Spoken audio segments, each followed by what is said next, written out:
Nah, ini adalah materi yang ke-9.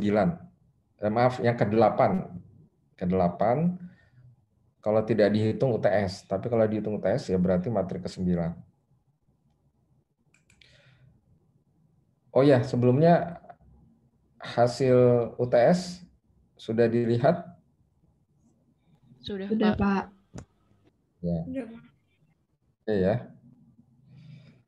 Nah, di dalam materi ini kita akan berbicara tentang arsitektur perbankan Indonesia, lalu peran BI dalam stabilitas keuangan, selanjutnya tentang moneter, ya, otoritas moneter dan otoritas jasa keuangan di Indonesia.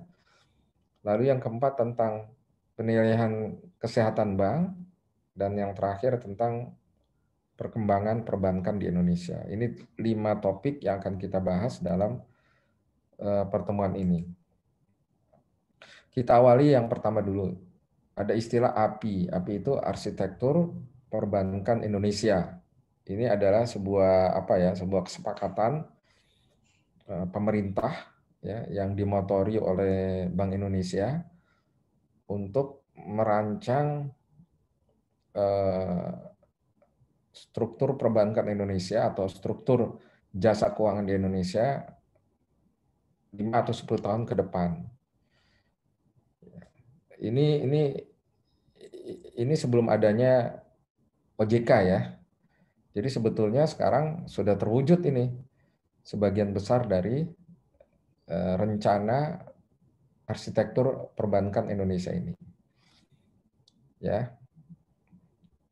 Mungkin sekarang kalau nggak salah OJK itu kan adanya ya sekitar 5 tahun yang lalu sudah ada ya OJK itu.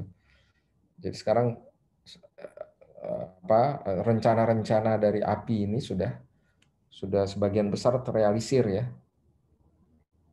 Seperti itu. Nah, tujuannya apa sih rencana memperkuat struktur perbankan Indonesia dan otoritas keuangannya? Tujuannya adalah untuk memperkuat fundamental industri perbankan di Indonesia. Ya. Lalu visinya itu menciptakan sistem perbankan yang sehat, kuat, dan efisien, menciptakan stabilitas sistem keuangan, dan mendorong pertumbuhan ekonomi Indonesia. Kita tahu ya teman-teman bahwa dalam sebuah negara, ekonomi sebuah negara itu ada yang disebut dengan otoritas moneter dan ada otoritas fiskal ya. Otoritas moneter itu dimotori oleh Bank Indonesia. Kalau otoritas fiskal itu dimotori oleh Kementerian Keuangan. Ya, fiskal itu kan bicara tentang penerimaan negara seperti itu ya, tentang pajak. Ya. Tapi kalau moneter ini tentang peraturan keuangan yang beredar di sebuah negara.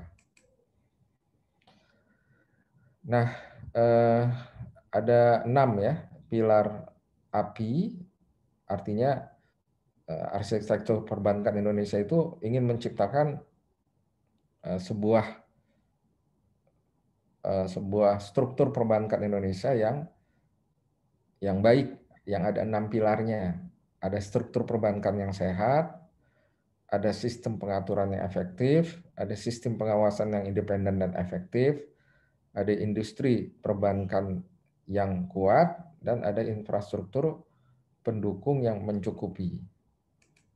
Nah, ini kira-kira gambarnya seperti ini. Ya, bagannya seperti ini.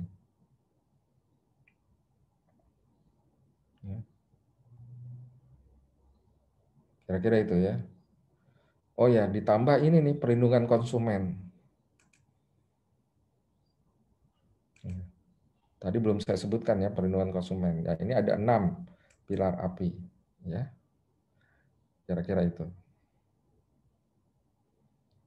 Jadi ibarat sebuah gedung atau rumah ya, ada tujuannya. Tujuannya adalah atap ini. Lalu untuk mencapai tujuan ini perlu ada 6 pilar. yang tadi sudah saya sebutkan ya. Kira-kira begitu. Nah, apa sih tantangan perbankan di masa depan, khususnya di Indonesia? Yang pertama adalah pertumbuhan kredit yang masih rendah. Ya, masih banyak orang yang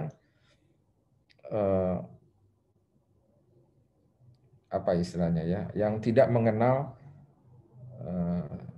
bank ya, yang tidak mengenal bank. Sehingga mereka boro-boro untuk kredit seperti itu. Kenal aja enggak gitu. Bahkan kalau di daerah-daerah kalau kita tanya apakah mereka punya rekening bank aja, belum tentu tuh mereka bisa menjawab. Seperti itu. Jadi memang tingkat kesadaran kita untuk berinteraksi dengan bank itu masih rendah kalau di Indonesia ya. Kemudian yang kedua, struktur perbankan yang belum optimal. Seperti itu. Ya, ini terutama ketika belum ada OJK ya. Kita tahu bahwa dulu ketika tidak ada OJK, segala sesuatunya itu diatur oleh Bank Indonesia. Jadi Bank Indonesia itu fungsinya dua dia. Dia sebagai bank bank sentral ya, bank sentral. Tapi di sisi lain dia juga sebagai pengawas untuk kegiatan-kegiatan moneter lainnya. Dan itu sebetulnya sesuatu yang tidak lazim ya di sebuah negara. Karena biasanya bank sentral itu ya berbeda dengan otoritas moneter. Ya. Karena kalau bank sentral itu kan dia mengatur suku bunga misalnya. Ya, seperti itu.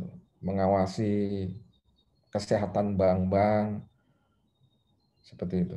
Nah, moneter itu lebih moneter itu lebih luas dia dari hanya sekedar perbankan.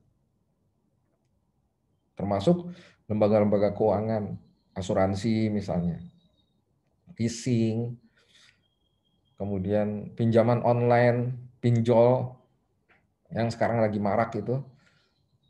Nah, itu kan perlu diatur, ya, perlu diawasi. Nah, yang mengawasi sebetulnya ya harusnya otoritas khusus ya, yang di kemudian hari kemudian dinamakan sebagai OJK tadi. Kemudian yang ketiga adalah pemenuhan kebutuhan layanan perbankan yang masih kurang. Seperti itu. Lalu profitabilitas dan efisiensi bank yang tidak mampu bertahan. Indonesia berkali-kali mengalami kondisi di mana bank itu kolaps ya. Kolaps atau bangkrut ya, seperti itu. Di tahun 1998 atau dari tahun 1997 lah ya, sehingga terjadi reformasi, ya, jatuhnya Presiden Soeharto, itu juga ditandai dengan kolapsnya bank-bank yang ada di Indonesia. Dulu ada berbagai macam bank ya, ada BDNI, kemudian ada Senturi, bahkan Senturi menjadi skandal itu yang sampai sekarang belum selesai. Apakah ada korupsi atau tidak ya di dalamnya? Sehingga ada istilah skandal Bank Senturi ya, seperti itu. Lalu ada banyak bank lah ya, seperti itu. Saya lupa lagi namanya, tapi intinya adalah kita punya pengalaman beberapa kali ya, bank-bank itu bangkrut ya. Dan kebangkrutan sebuah bank itu tentu merugikan nasabahnya. Karena uangnya jadi hilang gitu. Ya, seperti itu. Nah, inilah yang coba diperbaiki ya dengan adanya API tadi itu. Lalu kapasitas perbankan yang masih lemah, kapabilitas ya. Kapabilitas perbankan yang masih lemah. seperti itu. Daya jangkau bank masih lemah, ya, bank tidak menjangkau seluruh Indonesia misalnya. Ya. Kita dulu ya melihat misalnya Bank Mandiri atau bank-bank pemerintah itu jarang ya ada di daerah-daerah terpencil gitu ya, daerah-daerah yang disebut dengan kecamatan-kecamatan ya, itu jarang. Justru BCA ya, BCA Bank Sentral Asia itu lebih dulu dia masuk ke setiap kecamatan gitu. Makanya sampai sekarang kan banyak orang itu yang masih memiliki rekening BCA gitu. Termasuk saya. Karena BCA itu dianggap adalah bank yang paling luas ya daya jangkaunya. Seperti itu. Sehingga kalau kita ke ATM mau ambil duit itu gampang. Ya, tapi sekarang sebetulnya BCA sudah kalah bersaing dibandingkan dengan Bank Mandiri misalnya. Ya, terutama Mandiri lah ya. Seperti itu. Bank pemerintah yang paling kuat kan sekarang ini Mandiri ya. Seperti itu. Atau BRI ya. BRI. Bank Rakyat Indonesia. Nah, itu sekarang sebetulnya nggak relevan juga ya kalau masih punya BCA gitu. Karena Mandiri atau bahkan BRI ya, itu daya jangkaunya lebih luas. Bukan lebih luas, ya lebih luas lah. Ya, lebih luas atau sama ya dengan daya jangkau BCA. Seperti itu. Dan orang tuh sebetulnya merasa lebih secure ya, merasa lebih aman menyimpan uang di bank pemerintah dibandingkan dengan swasta. Seperti itu. Karena kalau pemerintah bangkrut, ya pasti ditolong kan oleh negara, oleh pemerintah itu sendiri. Tapi kalau bank swasta bangkrut, ya agak susah ya, seperti itu. Nah ini yang dipahami oleh banyak orang, sehingga akhirnya ya bank-bank pemerintah itu biasanya memang lebih disukai gitu, ya lebih aman lah, ya lebih aman. Ya, tapi Bank BCA adalah satu-satunya bank swasta yang masih moncer ya, masih masih terus bertahan ya dengan legendanya itu ya, legendanya yang dulu ya sampai sekarang ya, dari dulu sampai sekarang itu menjadi bank yang apa ya, yang yang ada di mana-mana, kemudian juga mudah ya, mudah transaksinya seperti itu. Lalu ada tawaran-tawaran yang menggiurkan juga ya untuk kita melakukan kredit di bank tersebut dan seterusnya dan seterusnya. Ya, makanya pemilik bank BCA itu menjadi orang terkaya di Indonesia. Ya kan, Budi Hartono, Michael Hartono itu abang adik ya. Itu mereka menjadi orang terkaya di Indonesia karena punya bank yang bisa bersaing dengan bank besar di Indonesia, yakni Bank Mandiri, Bank BRI. Bayangkan tuh ya, sebuah bank swasta yang dimiliki oleh pemegang saham ya, dan pemegang saham terbesarnya tentu ya tadi itu ya Budi Hartono dan Michael Hartono itu bisa melawan negara gitu ya, bukan melawan ya, bisa bersaing ya, lebih tepat bisa bersaing dengan bank negara seperti itu. Ini luar biasa ya BCA itu.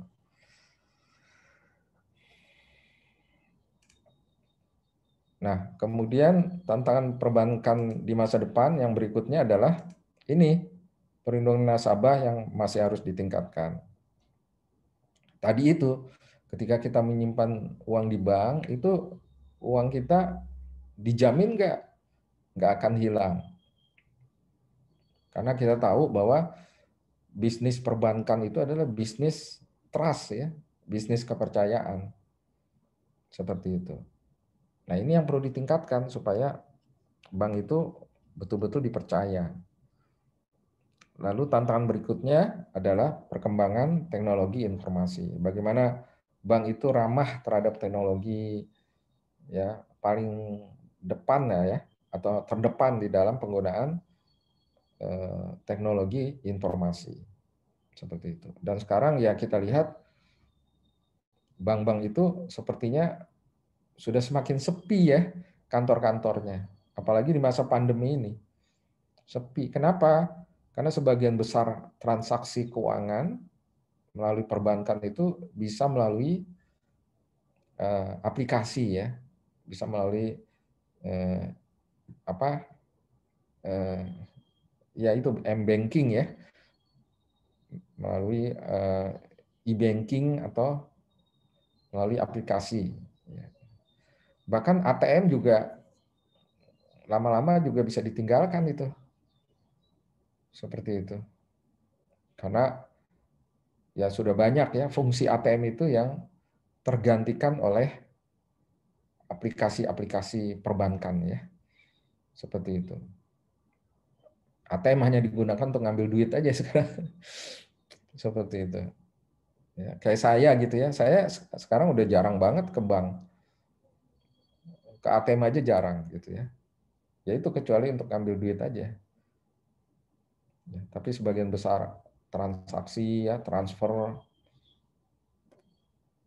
ya itu dilakukan melalui aplikasi, seperti itu. Sehingga buku tabungan itu ya, buku tabungan teman-teman, atau buku buku rekening lah ya, buku rekening itu sekarang fungsinya itu udah hampir nggak ada gitu, kecuali hanya membuktikan bahwa kita nasabah bank tersebut.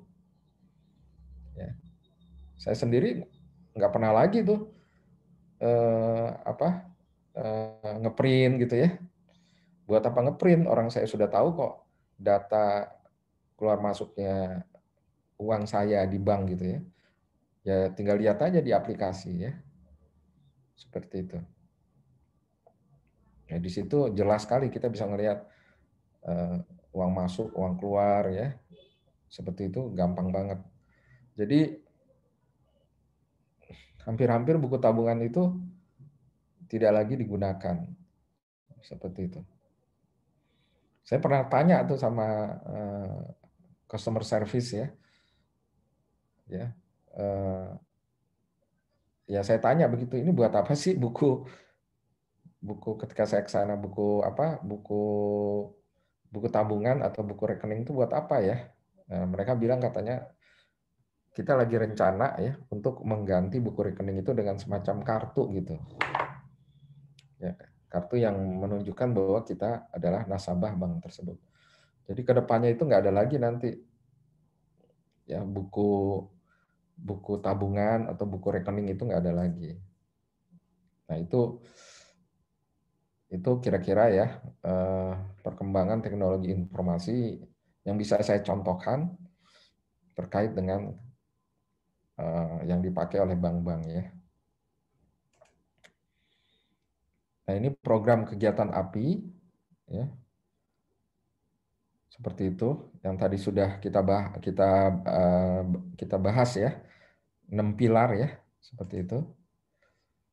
Nah ini struktur perbankan Indonesia ya. Ada bank-bank internasional, misalnya IMF,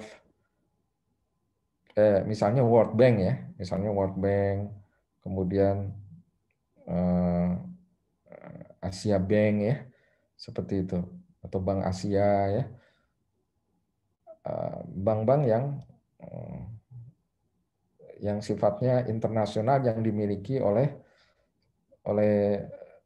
beberapa negara ya, seperti itu. Jadi setiap negara itu punya saham ya di bank tersebut dan punya rekening ya di tabungan tersebut, di bank tersebut. Nah, kemudian setiap negara juga punya bank sentral. Bank sentral itu disebut dengan bank nasional. Di kita namanya Bank Indonesia ya. Kalau Amerika tuh namanya FED ya, FED ya, federal ya.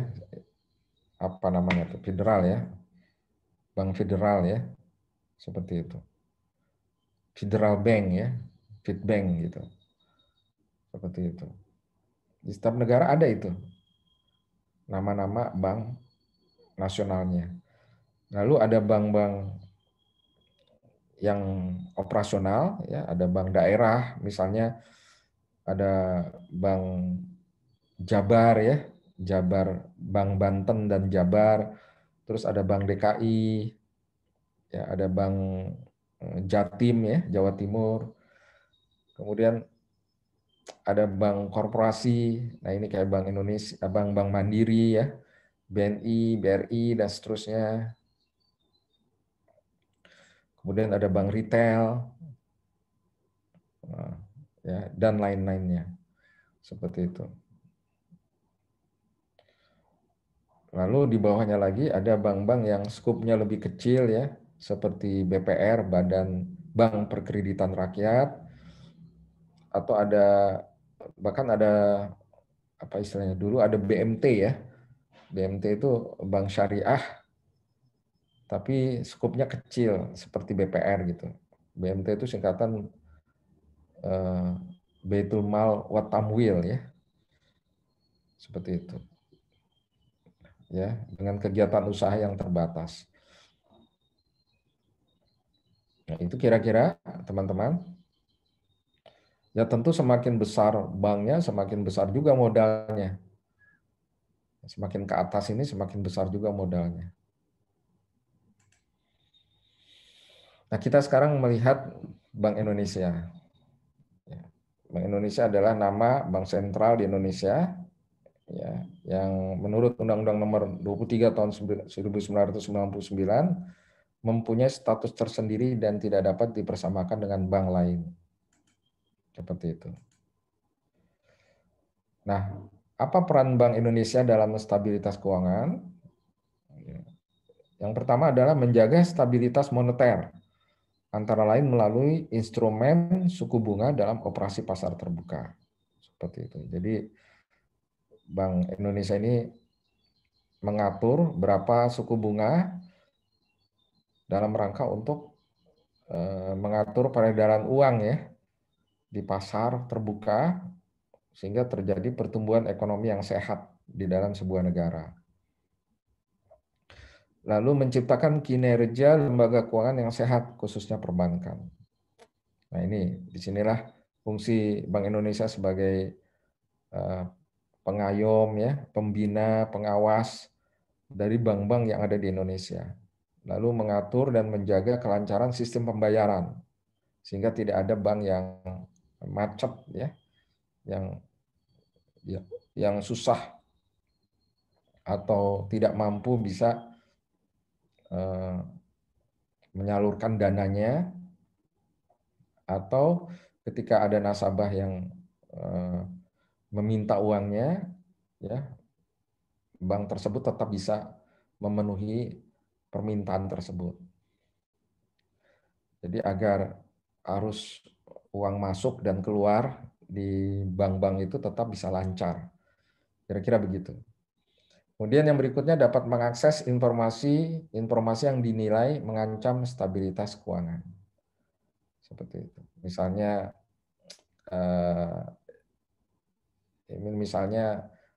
penurunan atau kenaikan suku bunga dari bank-bank yang ada di luar negeri, termasuk contohnya misalnya bagaimana kalau Bank Sentral Amerika ya itu menaikkan dan menurunkan suku bunganya, karena itu sangat berpengaruh terhadap ekonomi di negara lain, termasuk di Indonesia. Karena kita tahu ya struktur keuangan yang terkuat di dunia sekarang ini adalah Amerika, ya kan? Amerika adalah negara dengan ekonomi yang terkuat di dunia saat ini. Sehingga kalau ada perubahan suku bunga atau naik dan turunnya dolar ya, harga dolar itu mempengaruhi seluruh dunia termasuk Indonesia. Kemudian sebagai jaring pengaman sistem keuangan melalui fungsi bank sentral sebagai lender of the last resort. Ya, nah disinilah kemudian nanti bank itu bekerja sama dengan apa ya, lembaga penjamin keuangan ya, lembaga penjamin apa dengan ini nih ya, di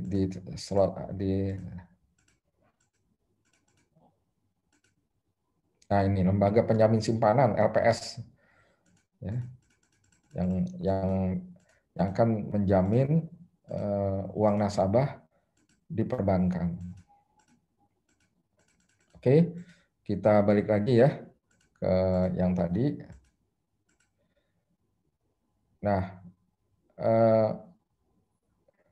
otoritas moneter ya. Jadi Bank Indonesia sebagai otoritas moneter menetapkan dan melaksanakan kebijakan moneter agar stabilitas moneter dan stabilitas sistem keuangan terjaga. Ya, mengatur dan mengarahkan sektor perbankan ke arah rencana tadi ya, arsitektur perbankan Indonesia, dan mengatur serta menjaga kelancaran sistem pembayaran. Ya, sebagai otoritas moneter, perbankan dan sistem pembayaran menjadi tugas utama Bank Indonesia. Ya, saya ulangi ya, sebagai otoritas moneter, perbankan dan sistem pembayaran, tugas utama Bank Indonesia tidak saja menjaga stabilitas moneter, namun juga stabilitas sistem keuangan, ya, perbankan dan sistem pembayarannya. Keberhasilan Bank Indonesia dalam menjaga stabilitas moneter tanpa diikuti oleh stabilitas sistem keuangan tidak akan banyak artinya dalam mendukung pertumbuhan ekonomi yang berkelanjutan. Nah, lalu akhirnya fungsi moneter yang apa? Yang ini nih, ya, untuk menjaga stabilitas moneter, ya, itu kemudian dibentuk. Ini sebetulnya amanah undang-undang ya, dibentuk lembaga yang terpisah. Jadi Bank Indonesia dulunya ada bagian-bagian yang fungsinya adalah menjaga stabilitas moneter, menjaga menjaga stabilitas moneter dalam pengertian yang luas tadi, ya. Lalu kemudian itu dipisahkan sehingga Bank Indonesia itu sekarang itu lebih banyak ya menjaga bagaimana stabilitas sistem keuangan di perbankan itu bisa berjalan dengan baik. Lalu Bank Indonesia membentuk, bukan Bank Indonesia sebetulnya ya, tapi pemerintah memisahkan. Jadi seakan-akan Bank Indonesia itu dipecah dua gitu ya. Yang bagian moneter dalam pengertian yang luas itu berdiri sendiri, lalu yang bagian stabilitas sistem keuangan perbankan itu berdiri sendiri. Tapi namanya yang satu Bank Indonesia, yang satu namanya berubah menjadi Otoritas Jasa Keuangan. Itu kira-kira ya. Jadi Otoritas Jasa Keuangan ini lahir dari BI ya, BI yang dipisahkan, dari Bank Indonesia yang dipisahkan. Seperti itu. Makanya sebagian besar pegawai OJK yang ada sekarang ini adalah mantan pegawai BI. Ya. Itu yang teman-teman harus pahami. Oke. Halo, masih didengarkan? Masih, Pak. Ya. Masih, Pak. Nah, Otoritas Jasa Keuangan ya itu adalah lembaga independen yang mempunyai fungsi, tugas, dan wewenang pengaturan, pengawasan, pemeriksaan, dan penyidikan terhadap lembaga keuangan bank maupun non-bank. Seperti itu. Berkedudukan di ibu kota negara dan dapat mempunyai kantor di dalam dan di luar wilayah NKRI yang dibentuk sesuai dengan kebutuhan. Ya, sebelum adanya Undang-Undang Nomor 21 Tahun 2011, kewenangan pengawasan terhadap lembaga keuangan bank atau perbankan itu dilaksanakan oleh Bank Indonesia. Ya. Lalu lembaga keuangan bukan bank, yakni pasar modal, asuransi, pensiun, lembaga pembiayaan atau leasing ya, dan lembaga jasa keuangan lainnya dilaksanakan oleh Kementerian Keuangan, BI dan Badan Pengawas Pasar Modal, ya, atau Bapepam LK ya. Nah ini semuanya kemudian akhirnya digabung. Ya. Jadi kewenangan nomor 1 dan 2 ini digabung menjadi wewenang dari OJK, ya, yang baru berdiri, ya kalau nggak salah baru 5 tahun yang lalu ya. Kapan OJK berdiri itu? Coba saya lihat ya di Google ya, gampang nih. Kita tanya sama dosen yang lebih hebat nih ya. 16 Juli 2012. Berarti udah berapa lama tuh? Oh, udah lebih dari 5 tahun ya. Berarti OJK itu umurnya sekarang 8 tahun ya. 8 tahun jalan 9 tahun ya. Kira-kira itu.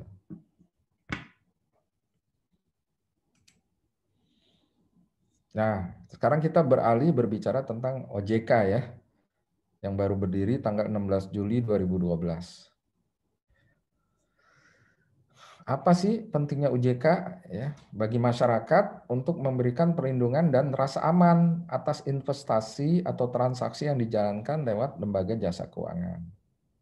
Terus bagi dunia usaha dalam rangka pengelolaan yang semakin baik dan perusahaan semakin sehat sehingga pada akhirnya memperoleh keuntungan yang berlipat. Bagi pemerintah apa pentingnya OJK? Memberikan keuntungan rasa aman bagi masyarakatnya dan memperoleh pendapatan dari perusahaan berupa pajak atau penyediaan barang dan jasa yang berkualitas baik. Jadi maksudnya sama-sama untung lah ya, masyarakat untung, dunia usaha untung, pemerintah untung dengan kehadiran OJK. Seperti itu. Nah, ini misi, fungsi, wewenang dan tugas OJK. Misinya adalah terselenggaranya kegiatan sektor jasa keuangan secara teratur, adil, transparan, dan akuntabel.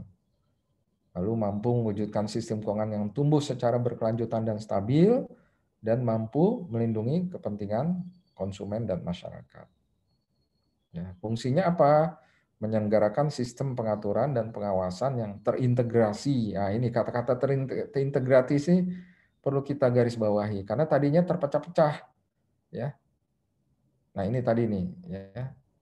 Tadi kan ada yang diatur oleh Bank Indonesia, ada yang diatur oleh Kementerian Keuangan, dan ada yang diatur oleh Bapepam gitu. Nah sekarang disatukan, diatur oleh satu lembaga saja, yakni OJK. Jadi Kementerian Keuangan tidak ada lagi tugas untuk moneter ya, seperti itu. Begitu juga BI dan Bapepam ya, seperti itu. Nah, wewenangnya apa? Tugas pengaturan, dan yang kedua tugas pengawasan. Jadi membuat regulasi, yakni menetapkan peraturan perundang-undangan, ya, OJK, peraturan mengenai pengawasan di sektor jasa keuangan, dan peraturan mengenai pengenaan sanksinya. Lalu tugas pengawasannya adalah menetapkan kebijakan operasional pengawasan, melakukan pengawasan, pemeriksaan, penyidikan, perlindungan konsumen, dan menetapkan sanksi administratif, serta mengatur perizinan kepada lembaga jasa keuangan. Ya, ini wewenangnya. Tugasnya yaitu tadi ya, pengaturan dan pengawasan terhadap kegiatan jasa keuangan. Yaitu perbankan. Jadi tolong diingat ya, perbankan itu masih diatur, diawasi oleh oleh OJK. Nah, Bank Indonesia konsentrasi untuk mengatur sistem keuangan, stabilitas keuangan dengan cara itu tadi ya, mengatur suku bunga, ya, mengatur ya terutama suku bunga lah, kemudian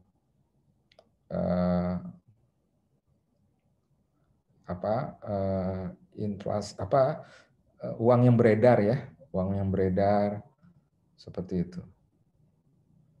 Makanya di uang kita tuh kalau teman-teman perhatikan itu Di situ ada tanda tangan Gubernur Bank Indonesia, ya, seperti itu. Jadi mengatur peredaran uang, mengatur suku bunga. Jadi bagaimana supaya tidak terjadi inflasi yang berlebihan atau deflasi, ya, lawannya yang berlebihan gitu. Intinya supaya uang yang beredar di masyarakat itu, baik yang ada di bank maupun yang ada di pasar, ya, itu seimbang gitu, ya. Bukan seimbang, lebih tepat diatur sedemikian rupa sehingga akhirnya menunjang pertumbuhan ekonomi yang sehat. Seperti itu. Ya. Jadi Bank Indonesia sekarang tugasnya itu lebih sempit, ya, dibandingkan dengan Bank Indonesia di masa lalu. Seperti itu. Dia konsentrasi pada stabilitas keuangan, ya. Seperti itu. Stabilitas uang, ya. Nah, ini dasar pembentukan OJK. Ya. Seperti itu, ya. Di pasal 34 nomor 23 tahun 1999 tentang Bank Indonesia, ya, lalu Undang-Undang nomor 6 tahun 2009 dan perubahannya, ya, Undang-Undang nomor 23 tahun 1999 tentang BI. Ya. Ya. Lalu landasan sosiologisnya adalah, nah ini, ya, bisa dibaca oleh teman-teman semuanya, ya. Karena adanya globalisasi dalam sistem keuangan. Jadi sistem keuangan setiap negara itu tidak bisa lagi tidak bisa lagi independen, ya, tapi dia dependen, tergantung pada sistem keuangan di negara-negara lain. Seperti itu. Lalu adanya lembaga jasa keuangan yang memiliki hubungan kepemilikan di berbagai subsektor keuangan sehingga menambah kompleksitas transaksi dan interaksi antar lembaga jasa keuangan. Ya, banyaknya permasalahan lintas sektor di sektor jasa keuangan meliputi tindakan moral hazard, perlindungan konsumen yang tidak optimal dan terganggunya stabilitas sistem keuangan. Jadi intinya adalah agar OJK ini menjadi sebuah lembaga yang dulunya, ya, semua masalah-masalah keuangan itu diatur oleh berbagai lembaga-lembaga yang berbeda-beda lintas sektor, ya. Nah, itu kan bikin akhirnya koordinasi menjadi sulit, ya. Nah, sekarang disederhanakan, ya. OJK mengatur moneter dalam pengertian yang luas, ya. BI mengatur mengatur moneter dalam pengertian yang sempit, yakni tentang peredaran uang, ya, seperti itu. Nah, kemudian Kementerian Keuangan itu mengatur tentang fiskal. Ya, fiskal, moneter itu harus bekerja sama, ya, untuk menunjang pertumbuhan ekonomi yang sehat di setiap negara, termasuk Indonesia. Nah, ini, ya, ruang lingkup pengaturannya. Ya, Undang-Undang OJK memuat tentang ketentuan organisasi dan tata kelola dari lembaga yang memiliki otoritas pengaturan dan pengawasan terhadap sektor jasa keuangan. Ya. Jadi ada undang-undang yang mengatur tentang OJK ini, ya, memuat tentang organisasi dan tata kelola dari OJK itu sendiri, ya, yang melakukan pengaturan dan pengawasan terhadap sektor jasa keuangan. Nah, ini pengecualian Undang-Undang OJK, ya. Jenis-jenis produk jasa keuangan, cakupan dan batasan kegiatan lembaga jasa keuangan, tingkat kesehatan dan pengaturan prudensial, ketentuan tentang jasa penunjang sektor jasa keuangan dan sebagainya yang menyangkut transaksi jasa keuangan diatur oleh undang-undang tersendiri. Nah, ini sebetulnya harus kita baca, ya, undang-undangnya nih. Ya. Coba nanti saya cari ya undang-undangnya. Nanti saya bagikan kepada kalian. Nah, di dalam undang-undang tentang OJK itu ada status kelembagaan OJK, yakni sebagai lembaga pengawasan sektor jasa keuangan dan sifatnya independen, berkedudukan di ibu kota negara, dan dapat berkantor di dalam dan di luar negeri. Ya. Apa nilai strategis OJK? Nilai-nilai yang dianggap strategis ya oleh OJK itu adalah integritas, profesionalisme, sinergi, inklusif, atau dan visioner ya. Seperti itu. Nah, ini kira-kira kalau kita di Kementerian Keuangan itu nilai-nilai Kementerian Keuangan kira-kira gitulah. Ya, masih ingat nilai-nilai Kementerian Keuangan? Masih ya. Satu apa? Integritas, yang kedua apa? Profesionalisme atau profesional. Yang ketiga apa? Sinergi. Yang keempat pelayanan, yang kelima kesempurnaan. Ya. Dari mana anggaran OJK? Sumber dana atau anggarannya berasal dari APBN dan atau pungutan dari pihak yang melakukan kegiatan di sektor jasa keuangan dan wajib disetujui oleh DPR. Kemudian akuntabilitasnya adalah OJK wajib menyusun laporan kegiatan secara berkala kepada Presiden dan DPR, serta menyusun laporan keuangan tahunan yang diaudit oleh BPK atau KAP ya, Kantor Akuntan Publik yang ditunjuk oleh BPK. Jadi BPK tetap bertanggung jawab ya kepada Presiden dan DPR. Dan harus menyusun laporan keuangan. Seperti itu. Nah, kemudian penyidikan dan pemidanaan. Di dalam Undang-Undang OJK diatur tentang perbuatan terhadap pelanggaran kerahasiaan informasi yang subjeknya adalah perseorangan atau korporasi. Jadi OJK ini berwenang ya melakukan penyidikan dan pemidanaan terhadap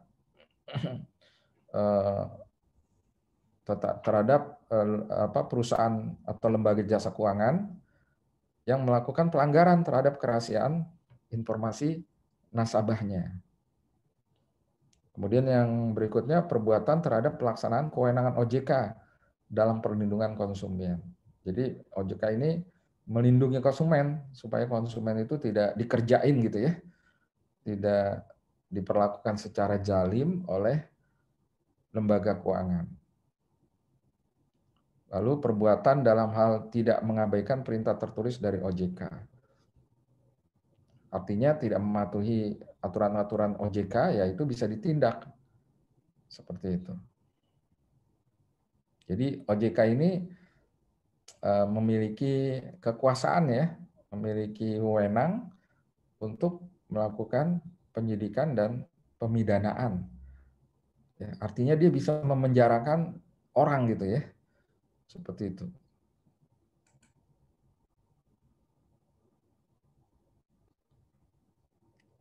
Nah, sebelum kita beralih kepada penilaian kesehatan bank ya, sekarang ini kan rame nih pinjol ya, viral lah tentang pinjol ya, pinjaman online. Dan kalau teman-teman perhatikan beritanya itu, sebagian masyarakat kita yang butuh duit ya, terutama yang butuh duit cepat gitu. Nah, mereka kemudian berpikir praktis tuh. Ya, buka HP-nya lalu tulis pinjaman online, keluar itu berbagai website ya yang menawarkan pinjaman online. Nah, sebagian dari masyarakat yang butuh duit itu nggak memeriksa lagi, nggak meneliti lagi apakah pinjol yang ada di website itu pinjol legal atau ilegal. Yang legal itu adalah yang diawasi oleh OJK. Biasanya tuh ada tulisannya itu. ya, diawasi, dilindungi oleh OJK gitu. Dan kita bisa ngecek di websitenya OJK, Otoritas Jasa Keuangan itu, kita bisa mengecek siapa-siapa saja pinjol yang sudah eh, mendapatkan izin ya dari OJK. Jadi jangan sembarangan kita meminjam uang dari pinjol gitu. Karena kalau pinjol-pinjolnya itu tidak resmi atau tidak ada izin dari OJK, maka perlindungan konsumen itu akan buruk ya. Dengan kata lain, kita akan dikerjain tuh, diperlakukan dengan sewenang-wenang. Misalnya bunganya tinggi, kemudian eh, apa? Kalau kita tidak membayar atau terlambat membayar ya, maka dendanya juga tinggi. Lalu mereka juga menggunakan debt collector yang di luar instansi resmi seperti itu. Karena debt collector itu kan perusahaan jasa ya, yang mestinya juga harusnya ada izin ya, seperti itu. Nah, sebagian pinjol-pinjol ilegal ini sebagian besar itu menggunakan preman-preman jalanan gitu, yang tidak tahu bagaimana SOP dari melakukan penagihan. Sehingga akhirnya yang terjadi adalah brutal ya ketika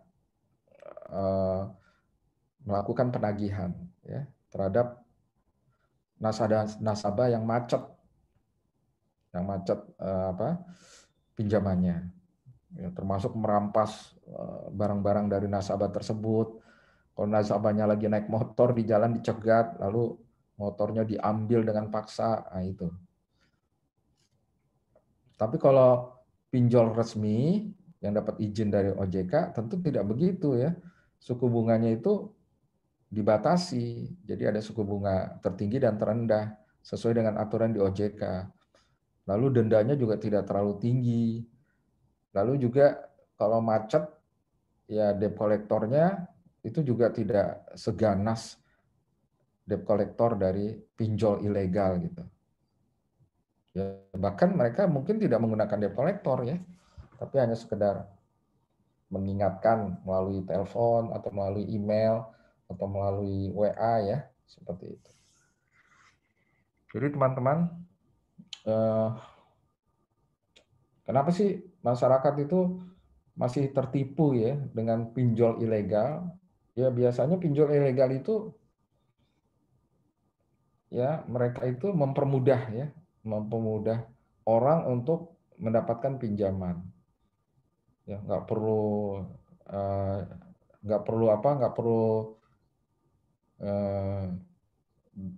checking BI ya, BI check gitu. Biasanya kan kalau lembaga peminjaman ya, lembaga keuangan itu ketika meminjamkan uang kepada seseorang, dia harusnya mengecek ya ke Bank Indonesia. Ya. Itu gampang banget, tinggal ditulis aja namanya, nanti di dalam sistem mereka itu akan keluar apakah orang yang akan pinjam ini punya masalah keuangan nggak, pernah nggak dia tidak membayar ya pinjamannya di bank lain gitu. Itu tercatat dengan baik di BI ya, di Bank Indonesia. Nah itu biasanya nggak pakai BI check itu, BI checking itu nggak pakai itu, pinjol-pinjol ilegal itu. Makanya dia mengasih bunga tinggi dalam rangka untuk mengurangi resiko tadi. Seperti itu. Mereka lebih berani, ya tapi juga resikonya lebih besar gitu. Nah kebanyakan orang-orang yang butuh duit ya, itu nggak peduli dengan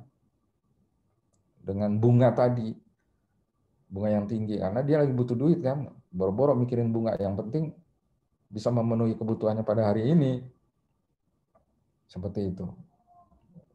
Dia pikir bunganya itu nantilah dipikirin gitu. Atau mungkin malah nggak bisa ngitung bunga dia. Seperti itu. Ya, akhirnya terjerat lah, ya, terjerat pinjaman yang menyusahkan dia di kemudian hari, ya seperti terjerat rentenir lah gitu ya. Kalau dulu ada istilah rentenir ya, rente di kampung-kampung itu, sekarang rentenya itu atau para rentenir itu berubah menjadi rentenir modern, yakni pinjol gitu. Seperti itu. Ya. Dan itu akhirnya menjadi masalah ya di kemudian hari. Banyak masyarakat yang kemudian merasa dirugikan dengan pinjol ilegal ini karena utangnya nggak lunas-lunas. Ya. Karena bunganya terlalu tinggi atau dendanya terlalu tinggi, ya jadi berlipat-lipat gitu. Akhirnya nggak mampu dia membayar bunga atau dendanya tersebut. Dan ujung-ujungnya adalah diteror gitu ya oleh debt collector atau oleh pinjol itu sendiri, diteror. Bukan hanya yang diteror dia, tapi juga keluarganya, ya, istrinya, suaminya, anak-anaknya gitu. Seperti itu. Tetangganya bahkan seperti itu. Ya pokoknya ceritanya itu macam-macam lah ya. Mungkin kalian juga bisa menontonnya di YouTube atau membaca tulisan-tulisan di Google, itu banyak tuh tentang masalah-masalah kredit macet ya di dalam pinjol dan apa dampaknya. Bahkan bisa menghancurkan sebuah keluarga itu. Suami bisa ribut sama istrinya, istri bisa ribut sama suaminya, akhirnya cerai gitu ya. Itu ada juga kisah-kisah semacam itu. Ya, seperti itu. Ya memang utang itu kalau nggak hati-hati ya, itu bisa menjadi malapetaka. Ya, makanya sebaiknya kita jangan ngutang. Kalian itu masih muda ya, jangan suka ngutang lah. Ya jangan mudah untuk meminjam. Ya. Bahkan meminjam di instansi resmi aja kalau bisa ya dihindari. Ya, meminjam di bank atau meminjam di leasing itu. Kalau bisa dihindari lah, kecuali sangat butuh dan sudah dihitung ya, sudah kalian hitung secara matang, secara logis ya, rasional, bukan pakai emosional gitu, ya, bahwa kalian tuh bisa bayar gitu. Ya. Sebab banyak pegawai negeri itu ya, teman-teman, itu gajinya itu gali lubang tutup lubang. Itu. Ya. Gajinya 10 koma. Pernah dengar nggak? 10 koma. Setelah tanggal 10 koma. Ya. Seperti itu. Kenapa? Karena gajinya katakanlah 10 juta, untuk bayar utang 7 juta misalnya. Untuk biaya hidup sebulan tinggal 3 juta. Ya, tanggal 10 sudah habis. Akhirnya ngutang lagi tuh. Ya. Akhirnya gali lubang tutup lubang. Ya. Jadi memang kita harus mengerem ya nafsu untuk konsumtif, membeli barang padahal belum mampu, pengen eh, pamer ya, punya handphone baru, ya, iPhone 12 Max misalnya, seperti itu, atau iPhone S21 Ultra gitu, padahal belum mampu, pengen beli motor yang keren gitu ya, padahal belum mampu gitu ya, atau pengen beli mobil seperti itu, pengen bangun rumah padahal belum mampu, akhirnya memaksakan diri ya, pinjem ya. Jangankan pinjol ilegal ya teman-teman, pinjol yang legal aja, atau bank lah, bank ya, saya pinjem di Bank BRI atau di Bank Mandiri itu bunganya gede loh ya. Saya kan pernah tuh minjem di BRI ya, pernah minjem di Mandiri, itu bunganya besar loh, seperti itu. Jadi misalnya kita bayar cicilannya itu 3 juta per bulan. Nah itu ternyata bunganya itu setengahnya. Bayangkan itu. Ya. bunganya itu sekitar 1,2 atau 1,4 gitu. Seperti itu. 50% dari cicilan kita itu untuk bayar bunga doang gitu. Ya. Jadi bank itu mendapatkan keuntungan luar biasa itu ya, dari pinjaman nasabahnya. Dan di Indonesia itu adalah negara yang paling besar bunga pinjamannya. Ya, makanya dikritik oleh para pengamat ya, bahwa bank-bank Indonesia itu yang legal ini itu terlalu apa ya, terlalu tinggi ya menerapkan suku bunga pinjaman sehingga akhirnya ya mempersulit, bukan mempersulit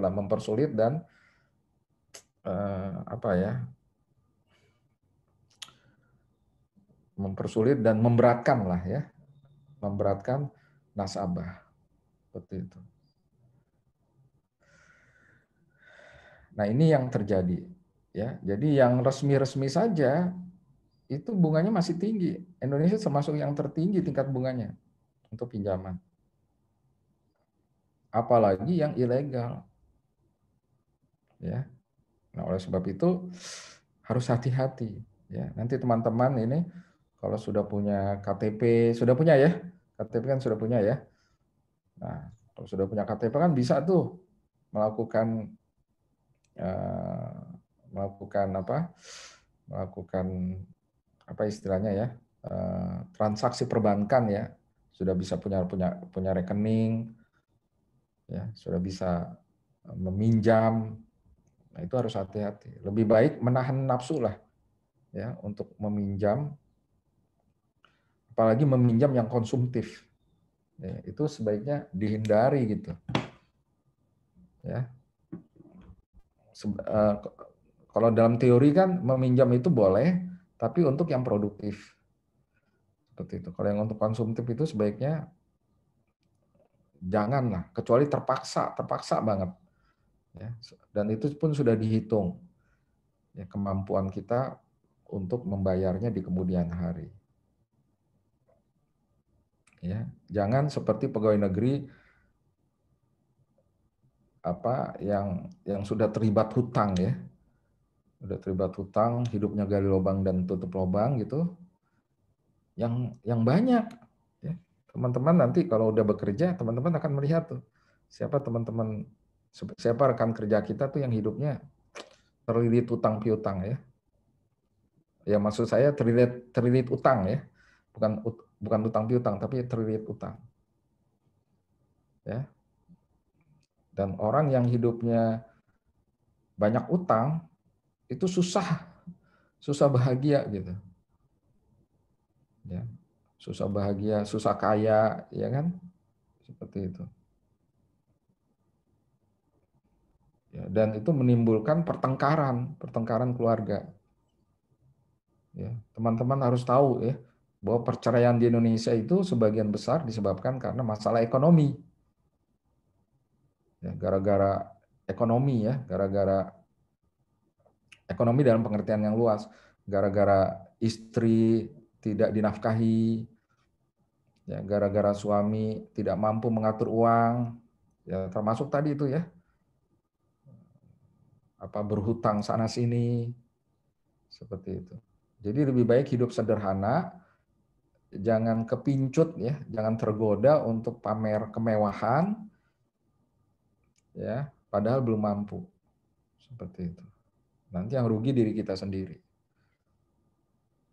Nah itu kira-kira ya hubungannya dengan OJK ini, karena OJK ini sekarang sedang disorot ya, dimintai pertanggungjawabannya lah oleh masyarakat itu, kenapa membiarkan pinjol gitu ya, pinjaman online ilegal ini. Seperti itu. Nah OJK kemudian menjawab balik itu, ya kan kami sudah mengumumkan ya mana pinjol yang punya izin ya, seperti ada sekitar 100 berapa gitu di websitenya itu. Ya, kenapa kalian meminjamnya sama kira-kira begitulah. Kenapa kalian malah meminjamnya dengan pinjol ilegal gitu. Ya artinya OJK ini dipertanyakan peran dan fungsinya dan kemudian ketegasannya ya untuk memberantas pinjol-pinjol ilegal gitu. Jadi pinjol-pinjol ilegal ini jangan dibiarkan aja, tapi harusnya disidik ya, disidik dan dipidanakan.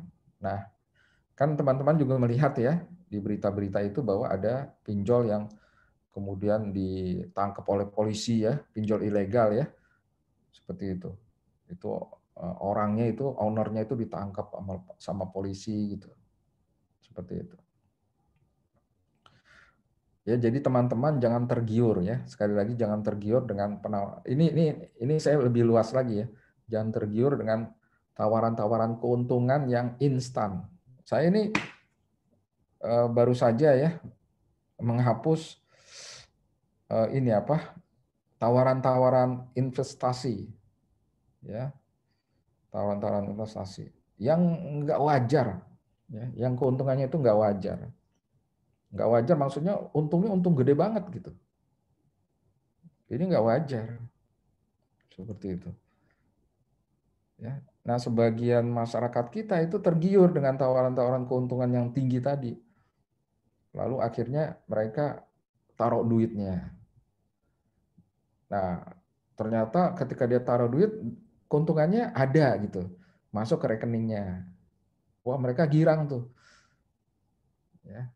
Mereka senang. Lalu akhirnya nyimpen lagi dengan jumlah yang menginvestasikan lagi dengan jumlah yang lebih besar. Ya. Lalu balik lagi dengan keuntungannya. Ya namanya manusia ya, kadang-kadang keserakahan ya atau sifat serakah itu kadang-kadang muncul ya. Lalu dia pinjam lagi dengan jumlah yang jauh lebih besar lagi. Bukan pinjam, maksud saya investasi lagi dengan jumlah yang jauh lebih besar. Nggak balik-balik duitnya. Ya, ternyata investasinya adalah investasi bodong ya. Itu banyak begitu tuh. Ya. Wah, bentuknya macam-macam. Seperti itu. Nah, itu saya hapus-hapusin tuh kemarin. Seperti itu. Kemarin malam ya, kalau nggak salah itu saya hapus-hapusin. Ternyata banyak di Telegram itu. Di Telegram saya. Nggak pernah saya baca, pas saya lihat, tawaran-tawaran investasi dengan keuntungan yang luar biasa. Nah itu ya, jadi teman-teman, ya kalau teman-teman punya uang, lalu ingin investasi, investasilah pada keuntungan-keuntungan yang wajar. Yang wajar itu artinya apa? Yang tidak terlalu tinggi dari suku bunga. Seperti itu. Itu cara patokannya.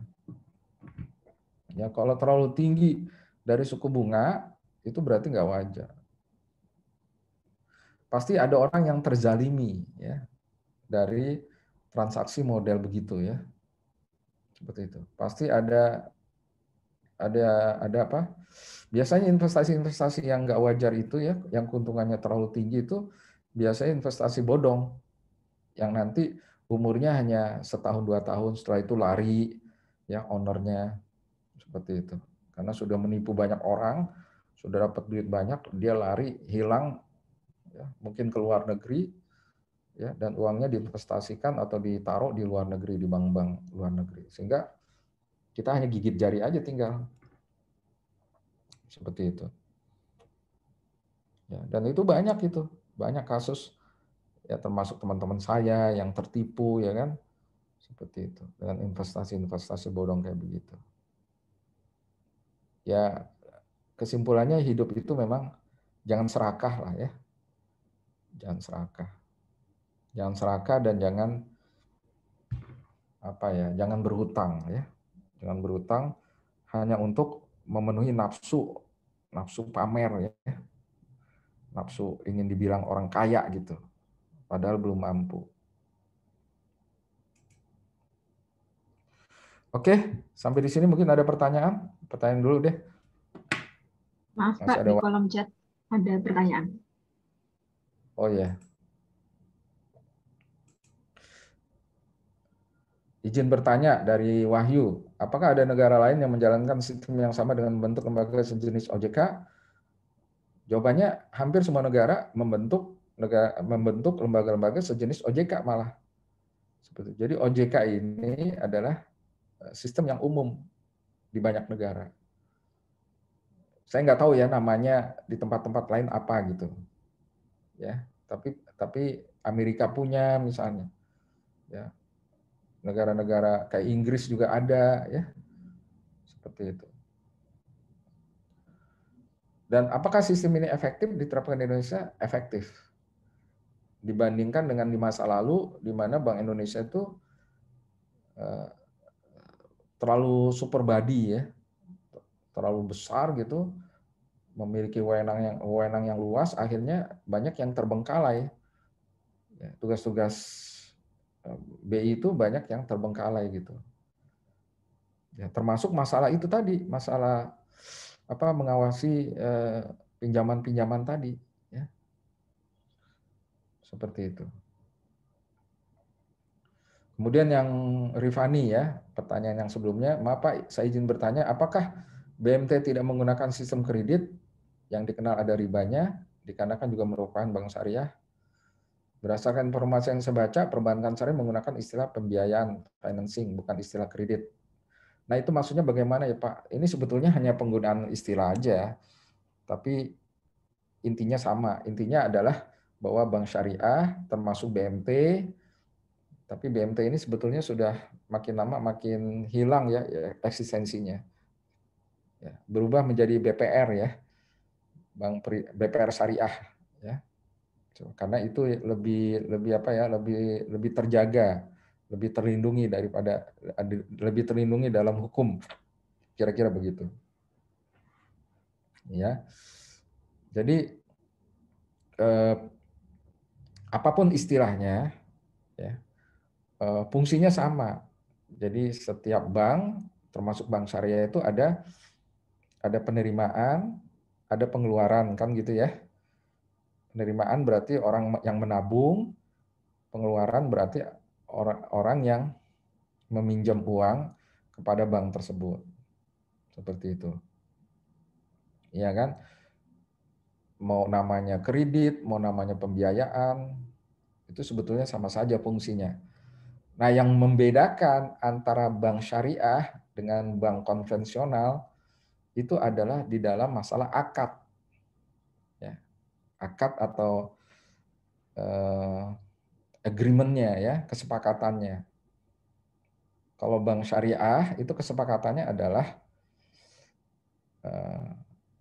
ya murabahah, musyarakah, dan seterusnya itu. Ya.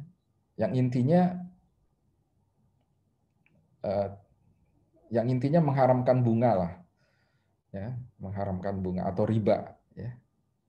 Sebaliknya bank konvensional, ya akadnya adalah akad riba, ya, akad bunga, seperti itu.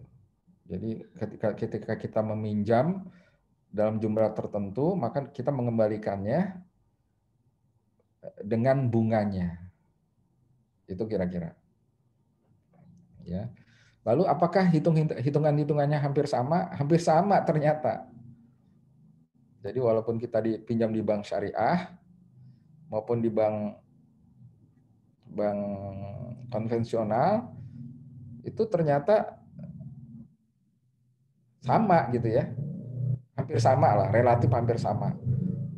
Misalnya kalau di bank syariah kita harus nyicil 3 juta per bulan, di bank konvensional juga segitu juga, dengan pinjaman yang sama.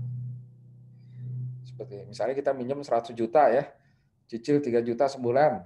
Nah, ternyata hampir sama aja ya besarannya. Yang beda tuh cuman di akad.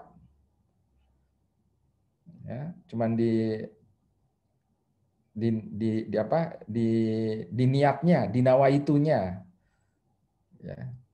Makanya kalau misalnya kita ke bank syariah, minjem di bank syariah itu sebetulnya kita seorang muslim ya, seorang muslim yang nggak semuanya ya, tapi seorang muslim itu merasa dia lebih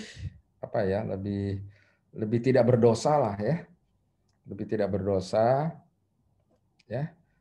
Kalau dia meminjam di bank syariah, karena akadnya itu bukan akad menyepakati riba, ya, tapi menyepakati bagi hasil, ya, seperti itu. Sehingga dia merasa nyaman gitu ya, menurut agamanya, menurut agama Islam ya, seperti itu. Hanya itu doang, ya, tapi besarannya sama. Ya. Bahkan dalam beberapa kasus ya bank syariah itu lebih tinggi sedikit. Ya. Mungkin di bank konvensional 3 juta tadi ya cicilannya, di bank syariah bisa lebih tinggi sedikit, 3.100.000 misalnya. Seperti itu. Lalu perbedaan yang kedua adalah selain akad ya, perbedaan kedua adalah di dalam penalti. Penalti itu berarti kita melunasi pinjaman sebelum waktunya, lebih cepat. Kalau di bank konvensional itu kita kena denda. Kalau di bank syariah, ya termasuk BPR, BMT itu nggak kena denda. Seperti itu. Ya, hanya itu bedanya sebetulnya.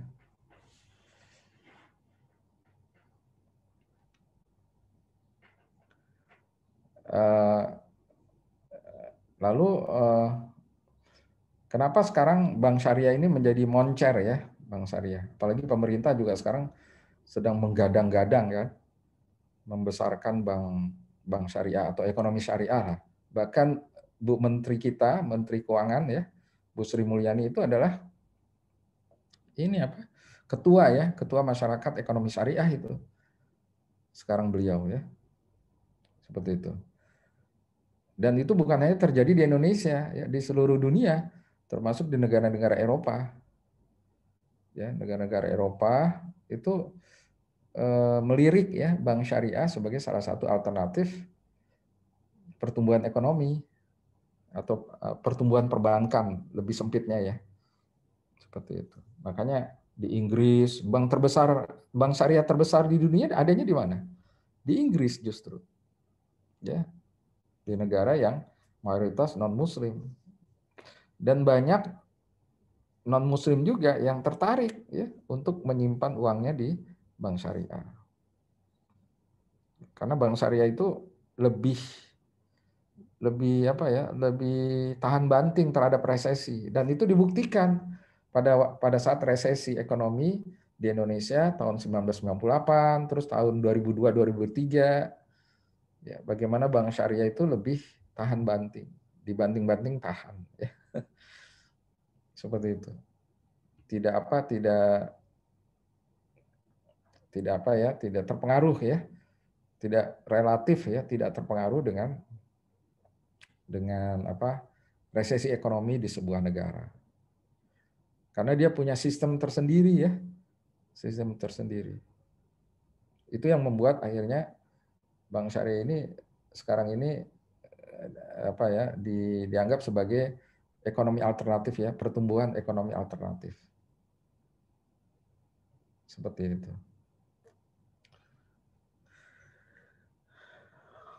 Oke. Ada lagi pertanyaan? Mungkin bisa langsung. Yang langsung. Pak, izin menanggapi. Oh. Ya boleh. Wahyu Fajar, nomor 16.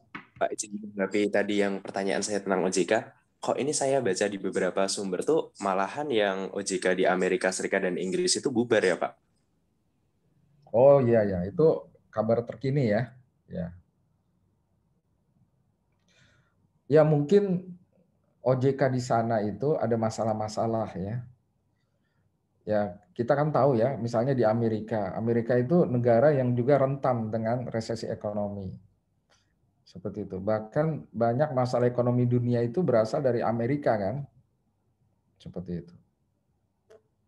Jadi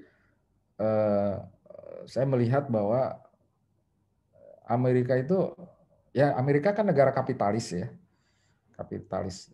Jadi negara yang sangat memuja pasar bebas. Di Amerika itu pemerintahnya itu bertindak hanya sebagai fasilitator. Tidak boleh terlalu jauh mengatur ya, mengatur kehidupan rakyatnya, termasuk kehidupan ekonomi seperti itu. Nah, OJK kita beda. OJK kita tuh kan bisa mengatur lebih jauh ya, karena ekonomi kita kan ekonomi Pancasila, ya katanya gitu kan. Atau dengan kata lain kita tidak menerima ekonomi kapitalis secara murni.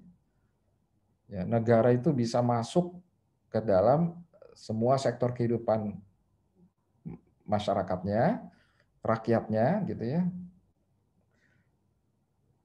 dalam rangka untuk mengatur hajat hidup orang banyak. Dan itu ada di dalam konstitusi kita kan, UUD 1945. Jadi ketidakberhasilan OJK di Amerika atau di negara-negara kapitalis lainnya, ya ini saya baru ingat ya, setelah tadi disampaikan oleh Wahyu, itu disebabkan karena memang ideologi ekonominya itu beda dengan kita, ya, seperti itu. Sehingga ya singkat cerita OJK mereka itu termasuk bukan hanya OJK mereka aja ya, tapi juga bank mereka itu ya menjadi bank-bank yang bebas ya, yang bebas, tidak bisa melakukan regulasi secara meluas gitu ya. Lalu disitulah ada keterbatasan menghadapi lembaga-lembaga keuangan yang besar gitu ya, seperti itu. Seperti Warren Buffett itu kan, Warren Buffett itu orang terkaya, termasuk orang terkaya di dunia. Itu kan punya lembaga investasi yang besar, yang skalanya tuh internasional. Ya mereka nggak bisa diatur oleh OJK-nya gitu ya. Mereka bebas melakukan ekspresi ekonominya hampir di seluruh dunia. Nah, sehingga OJK-nya itu tidak efektif lah, atau kurang efektif kira-kira begitu. Nah, OJK Indonesia itu beda. OJK Indonesia itu dengan turunan dari konstitusi, lalu ada undang-undangnya, ya, sehingga intinya tuh lebih powerful ya dibandingkan dengan OJK di negara-negara kapitalis lainnya, seperti itu. Ya, kalau saya sih setuju ada OJK, karena memang Bank Indonesia itu biar konsentrasi aja lah mengurus tentang sistem peredaran uang ya, seperti itu, termasuk mengatur suku bunga ya, seperti itu. Jadi ibaratnya yang satu konsentrasi ya BI, terus masalah moneter dalam pengertian yang luas itu jangan terbagi-bagi. Dulu kan yang ngatur Kementerian Keuangan, makanya mungkin teman-teman pernah tahu ya, bahwa Kementerian Keuangan tuh punya eselon 1 dulu, namanya Dirjen Moneter, Direktorat Jenderal Moneter. Ada 2 lagi, Direktorat Jenderal Moneter Dalam Negeri, Direktorat Jenderal Moneter Luar Negeri. Itu di zaman saya seumuran kalian tuh, ya ada tuh. Ya. Nah sekarang masalah moneter tidak lagi ditangani oleh Kementerian Keuangan, tapi oleh OJK. Sehingga Kementerian Keuangan tuh fokus menangani fiskal saja. Seperti itu. Dulu kan Kementerian Keuangan powerful ya, Bank Indonesia juga powerful, super body lah. Super body. Bukan powerful ya, lebih tepat super body. Seperti itu. Sehingga akhirnya ya banyak yang tidak tertangani. Ya, sekarang Kementerian Keuangan khusus fiskal, ya, BI khusus moneter dalam pengertian sempit, ya, terus moneter dalam pengertian yang luas ditangani oleh OJK. Kira-kira gitu. Ya, Wahyu. Baik, Pak. Terima kasih, Pak.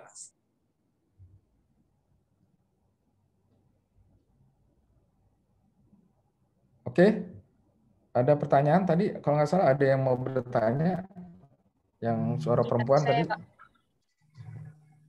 mau bertanya tentang pinjol ini, Pak. Kan saya pernah baca di sosmed itu ada yang sistemnya itu kayak menjebak gitu, Pak. Jadi pihak pinjolnya ngirim uang ke rekening orang tertentu, lalu kalau udah jatuh tempo itu bakal ditagih gitu, Pak, dengan bunga tinggi. Nah, padahal orang itu tuh tidak merasa minjam apapun gitu, Pak. Nah, itu tuh kan sangat mengkhawatirkan ya, Pak. Solusinya bagaimana ya, Pak? Untuk hati-hati. Ya, itulah apa ya bahayanya kita berhubungan dengan pinjol. Ya. Karena pinjol itu kadang-kadang, bukan kadang-kadang ya, tapi memang mereka itu tidak melakukan pemeriksaan terhadap identitas peminjamnya. Ya. Karena dia mengejar keuntungan yang tinggi juga kan, pinjol ilegal itu. Yang penting dia bisa mengenakan bunga yang tinggi kepada nasabahnya. Jadi rente benar ya. Jadi rentenir gitu. Nah, di antara yang minjem itu ada juga yang nakal kan. Yang meminjamnya itu bukan atas nama sendiri, tapi atas nama orang lain. Misalnya pakai KTP orang lain, ya, pakai alamat orang lain gitu. Yang tidak diperiksa dengan teliti oleh pinjol tersebut.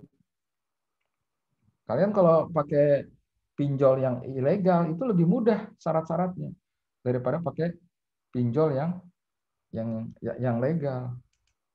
Kalau yang legal itu kan standar ya. Ada cek banking ya, BI bank apa, BI cek BI lah gitu ya, checking BI ya, BI checking gitu. Terus ada KTP, kemudian ada kartu keluarga, ada struk gaji, ya. Kemudian semuanya disurvei seperti itu. Nah, kalau pinjol itu kita ngirim fotokopi ya ke aplikasi mereka, lalu kita dapat itu duit gitu. Begitu mudah ya dapat uang dari pinjol itu yang bunganya ternyata tinggi, dan kadang-kadang mereka juga nggak transparan tuh dengan bunganya. Tahu-taunya kita kaget aja dengan bunganya kok sekian gitu. Ya. Nah, inilah yang akhirnya mengakibatkan masalah di kemudian hari, baik bagi pinjolnya tersebut ya karena dia tertipu, karena yang minjem ternyata bukan sesuai dengan identitasnya, maupun nasabah yang tertipu. Tapi yang lebih rugi sebetulnya nasabahnya. Itulah yang dikeluhkan oleh banyak orang sekarang ini kan. Nah, bagaimana supaya kita tidak terlibat dengan pinjol-pinjol ilegal? Ya, satu, kalau kita mau pinjam uang, ya satu ya, jangan pinjam uang. Itu ya. Jangan pinjam uang. Dimanapun, jangan pinjam uang. Lebih baik hidup sederhana, ya. Kecuali kalau terpaksa. Kalau terpaksa pinjam uang, yang kedua, ya, cari apakah lembaga yang kita pinjamkan uang itu lembaga legal apa tidak. Cari tahu, termasuk ke OJK, ya, seperti itu. Kalau sudah legal, lalu perbandingkan antara lembaga peminjaman uang yang ada dengan lembaga peminjaman uang yang lainnya. Jadi cari yang tingkat suku bunganya paling kecil, kemudian yang sistem dendanya paling kecil, ya, seperti itu, dan seterusnya. Ya, jadi carilah yang paling menguntungkan lah di antara lembaga peminjaman uang tersebut yang legal ya, seperti itu. Dan yang ketiga, nanti kalau kita sudah memenuhi syarat-syaratnya ya, misalnya memberikan KTP dan seterusnya tadi itu, ya, terus kita harus cermat itu membaca SPK-nya ya. SPK atau apalah namanya, semacam apa kesepakatannya, surat kontraknya ya, surat surat surat perjanjian pinjamannya itu harus dibaca dengan cermat. Mungkin di situ ada pasal-pasal tersembunyi yang merugikan kita, yang nggak dia ceritakan kepada kita. Kadang-kadang ada kenakalan-kenakalan semacam itu, ya. Jadi kita harus ngelihat betul agreement-nya, baca dengan teliti, baru tanda tangan, baru kita setujui. Seperti itu. Kira-kira begitu ya. Jadi kalian jangan mudah meminjam kalau syaratnya terlalu mudah. Itu biasanya tuh jebakan. Ya, seperti itu. Termasuk tadi itu, kalian jangan menginvestasikan uang kalian kalau keuntungannya terlalu tinggi. Itu pasti bodong. Ya. Seperti itu, pasti penipu itu. Ya, pasti tipuan. Ya. Jangan tergiur dengan iming-iming keuntungan tinggi. Apalagi di masa pandemi semacam ini ya, di mana iklim usaha tuh memang lagi jelek gitu ya. Itu pasti penipuan. Ya. Nah, ukurannya tadi itu. Ukurannya itu adalah suku bunga. Ya. Keuntungan itu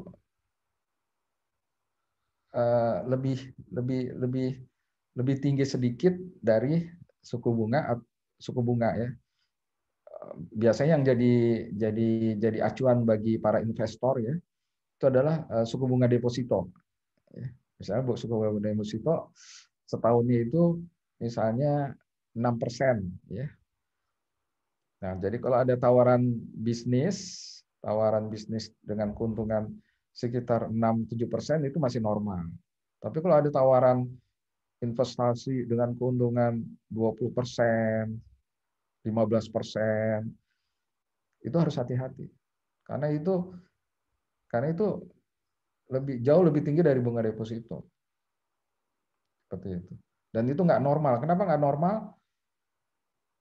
Ya itu tadi, karena deposito itu kan sudah dihitung ya, suku bunga itu sudah dihitung oleh Bank Indonesia.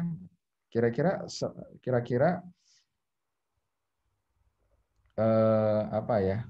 Kira-kira keuntungan yang normal bagi perbankan untuk meminjam untuk menerima investasi ya berupa deposito atau meminjamkan uang berupa suku bunga kredit itu kira-kira kisarannya sekian-sekian. Itu pun ya menurut para pengamat ekonomi ya, para pengamat perbankan di Indonesia itu masih terlalu tinggi sebetulnya.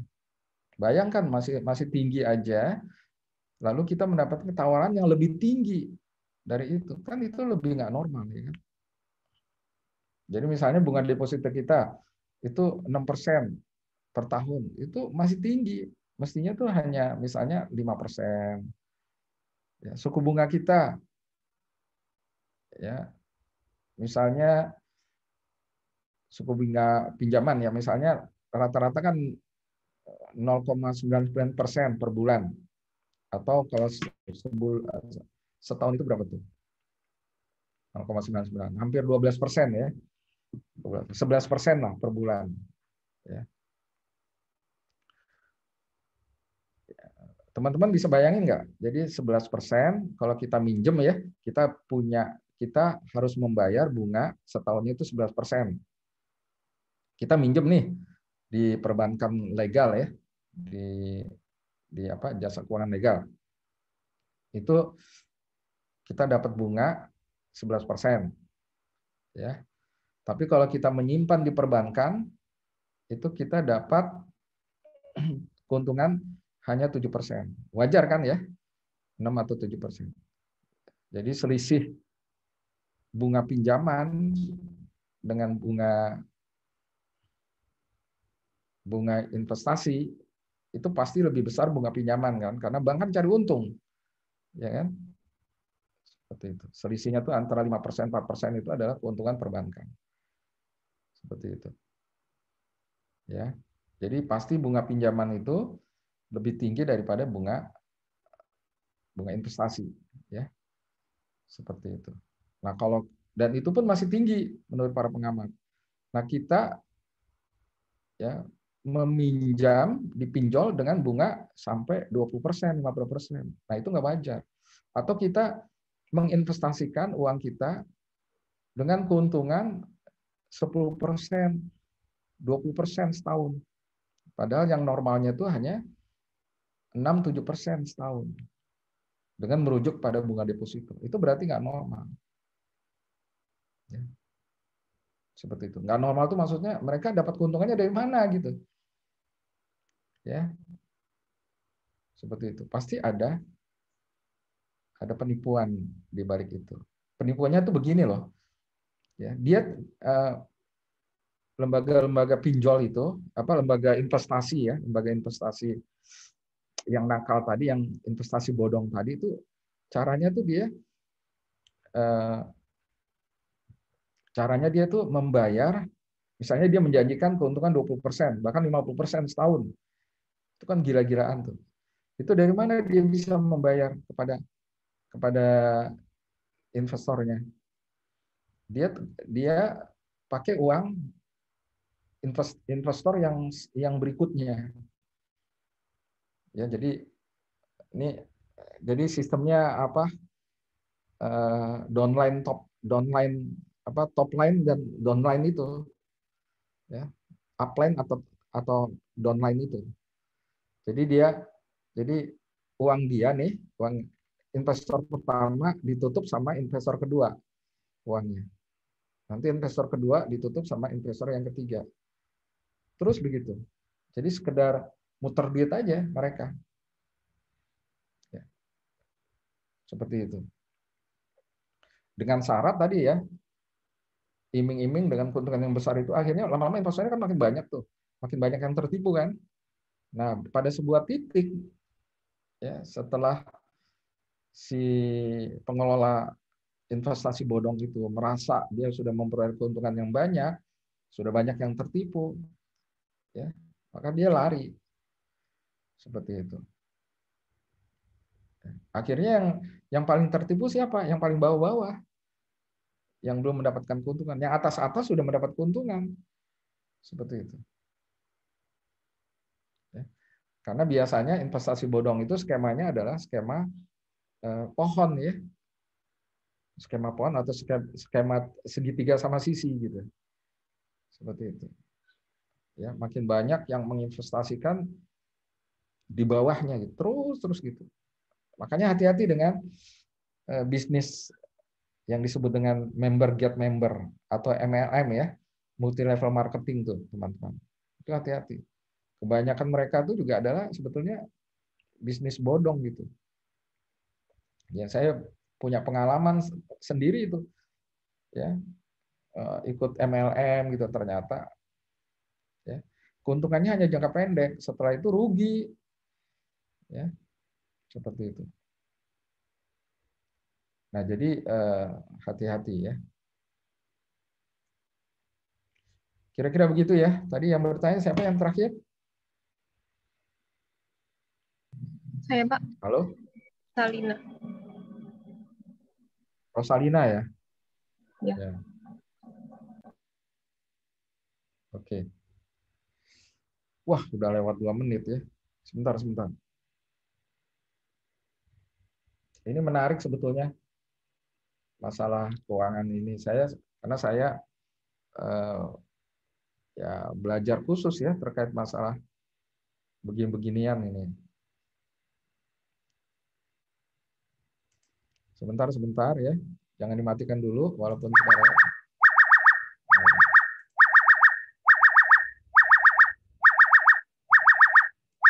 Nah, ini udah diperingati lewat waktu.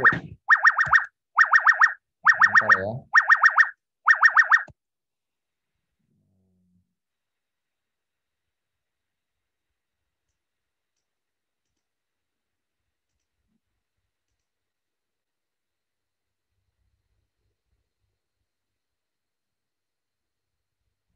Oke, teman-teman ya.